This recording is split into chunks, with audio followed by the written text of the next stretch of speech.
Assalamu alaikum masu sauraronmu. Hostel Room, kashi na 18.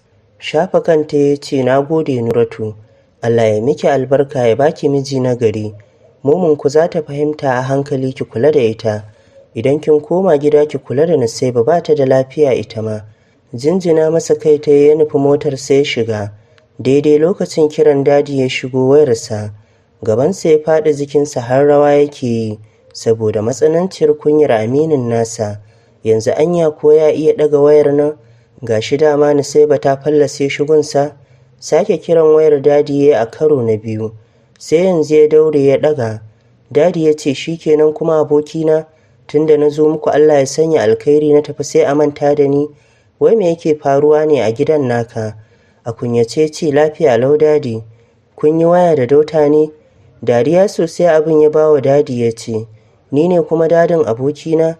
Ikon Allah, kana nan dai da halinka. Rasuwa aka yi a gidana, Nafisa ce cikin dare muka tashi, muka ji tana ta ihun neman agaji.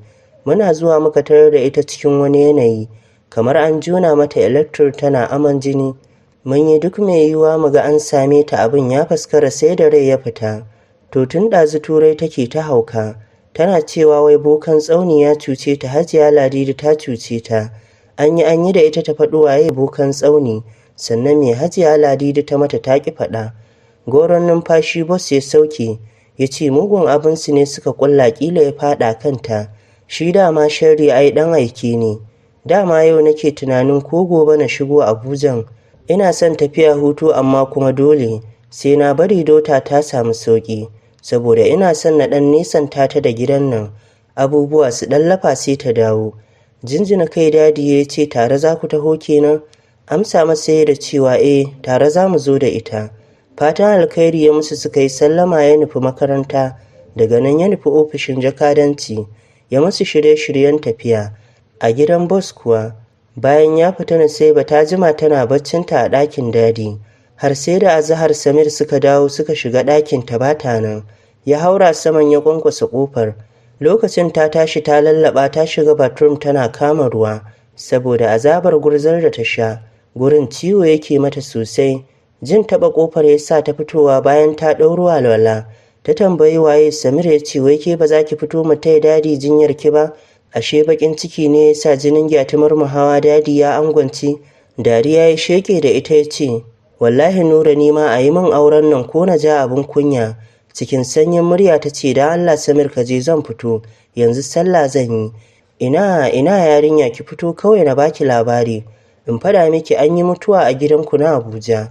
Zabura ta yi ta buɗe ƙofar ba tare da ta shirya ba. Suka ƙyalƙyale da dariya tare da shigowa. Ta ce, "Dariya kuma? Ya Nura, waye ya mutu?" Murmushi ya ce, "Yarinyar nan da dadi ya dage sai na aura, ita ce ta sheƙe. Yanzu Salim yake faɗa mana. Wai asiri suka je Sulaja aka yo za a kashe ki. Shi ne abin ya koma kanta, kuma ita da Momi suka yi asirin. Da Momi ta shiga ɗakin ki ba kyanan sai ta taho nan. Shi ne da ta zo ta tarar da tashin hankalin da ya sa ta murza layar. Ba ta kira sunanki ba. Shi kuma aljanan an kira shi ba a faɗa masa inda za shi ba. Don haka ya koma gun wacce ta karɓo laƙanin, wato Mama Turai. Da ya je tana ɗakin dadi, shi ne ya je ya shanye jinin Nafisa. Jikin Nusaiba ya sanyi, tsoro ya shige ta sosai. Ta ɗago kai a sanye ta ce, Ni za a shanye wa jini? Don Allah me laifina? Auren nan ba ni na zaɓi hakan ba. Ni ma dole aka yi min, amma shiru ta yi saboda kar ta yi katobara. Ta sani ko da take matar dadi, idan ta ce ba ta son sa a gaban 'ya'yansa sai sun ji haushinta. Kwantar da kanta ta a jikin Nura ta fashe da kukan da ita kaɗai ta san dalilin yinsa. Ta ce, "Wallahi ba ni da burin zama matsalar wani. Ba zan iya ɗaukar ran wani akan wani jin daɗi takaitacce ba. Wai ni me yasa rayuwata ta zama damuwar wasu ne? Me zan yi su gane ba zaɓina ba ne? Dadi zaɓin ƙaddara ta ne." Bubbuga bayan ta Nura yake yi cike da tausayin kansu. Ko da yake shi namiji ne, ya fi tausayin Nusaiba fiye da kansa, domin shi mafitarsa a rayuwa na da yawa, amma ita duk wani jin daɗinta ya tattara ne akan samun zaman lafiya a gidan aurenta. Ba ta da damuwa kuma ba ta da raini. Duk wata matsalar su matar ubansu ce. Anya ba za su haƙura da dadi ba kuwa? Miƙewa ta sauko daga saman, ta nufi ɗakinta ta zauna.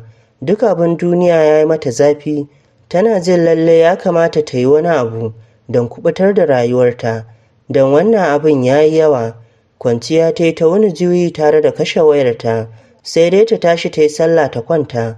Ba ta san dawowar momi ba sai da Nuratu ta shigo ɗakin, tana kallonta ta sanna sai ba ta sha kuka. Ta yi ajiyar zuciya tare da kallonta ta ce, duk juriyarki rayuwar gidanmu sai ta kai ki ƙarshe. Antini sai ba rayuwa ake don Allah ba. Dadi mutum ne mai haƙuri da kawaici, amma momi, Allah dai ya kyauta kawai. Wallahi ba mu taɓa jin haushinki ba Antini sai ba. Hasali ma murna muke yi da kasancewarki matar dadi, saboda muna jin tsoron abin da ya faru da ku ya faru da mu, kuma muna da tabbacin idan ya ɗauko wata a waje zai iya faruwa. Domin momi tana da hannu wajen rushewar gidanku, amma ke mun san cewa ba za ki so wani ya ɗanɗani irin raɗaɗin da kika ɗanɗana ba. Don Allah ki daina kuka, wallahi dadinmu yana son ki, kuma zai yi bakin ƙoƙarinsa wajen kare haƙƙinki, kimarki da kuma lafiyarki. Kwanciya ta sake rushewa da kuka, ta ce wallahi Nuratu ban taɓa tsanar rayuwa irin ta yau ba, ban taɓa nadama irin wannan ba. Yanzu kawai don ƙaddara ta zaɓa min dadi shi ne ya zama abin farautar rayuwata. Idan na mutu Hajiya Turai ta huta kenan. Numfasawa Nuratu ta ce, ba wanda yake mutuwa sai kwanansa ya ƙare, ke dai kawai ki jure. Wallahi duk wanda yake ta nufin ka da sharri ya ga baka tanka masa, kuma baka maida masa sharri da sharri, a ƙarshe sai ya zama sirikinka.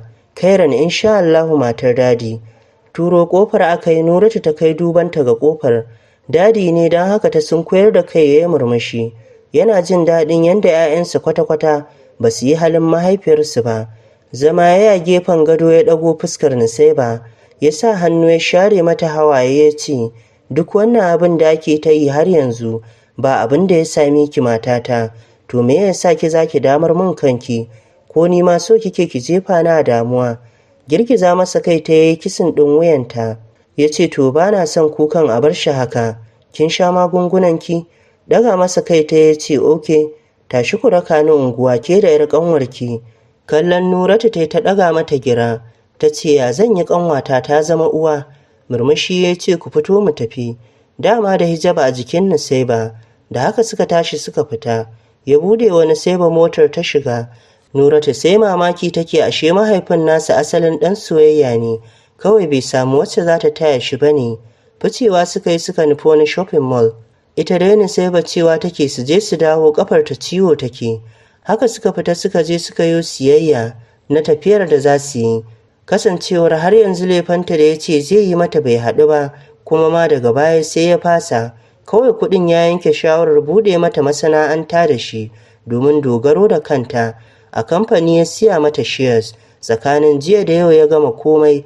Ita ma Hajiya Ladidi sai da ya mata rabin abin da ya yi wa Nusaiba, ba tare da ya sanar da kowacce ba. Fitowa suka yi aka zuba kayan a boot, ya shiga ya ja suka tafi. Suna tafe yana satar kallon Nusaiba. Gidan gonarsa suka je inda yake kiwon kaji, kifaye, agwagi, ɗawisu da talotalo, raguna da kuma shanu. Tun suna ƙanana Nusaiba ta san gidan gonar, amma ba ta san ya bunƙasa haka ba, saboda ko lokacin da suka je ana fitar da kifayen a wani dam. Zama suka yi a gadin ɗin da aka tanada don hutawa.